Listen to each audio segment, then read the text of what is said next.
Greetings. Our readings today are Genesis chapters 41 and 42. Joseph is now interpreting Pharaoh's dreams, and it turns out that there's going to be 7 good years only to be followed by 7 years of famine. Joseph does provide Pharaoh with advice to how to weather the difficulties of what a devastating famine will bring. Now, as a result of all this, we see Joseph's rise to power.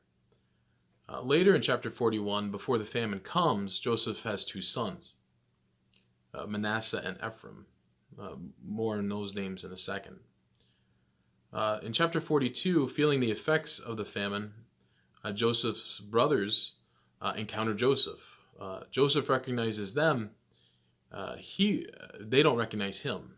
Now he's in a position of power in which he can help them. Joseph now tests his brothers. He wonders if they would do to Benjamin what they did to him. And we'll see how this story unfolds as Genesis progresses. I'm going to take a moment to reflect on Joseph's spirit and character. Up to this point, we have certainly seen the ups and downs in Joseph's life. Plenty to be bitter about. But his faith in God is steadfast.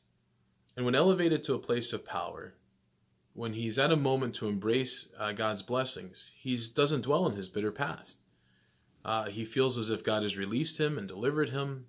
He forgets about all that, hence the name Manasseh for one son. And then he's able to see the fruitfulness of God's blessings right now, hence the name of Ephraim for his other son.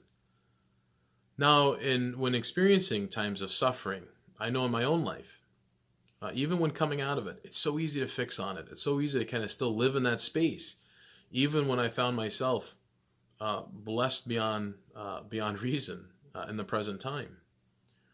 Well, what Joseph is telling us through his life is that it's because he's not fixated on his past, present, and future. He's always fixated on God. And when our fixation's on God, we're going to see our past, present, and future differently.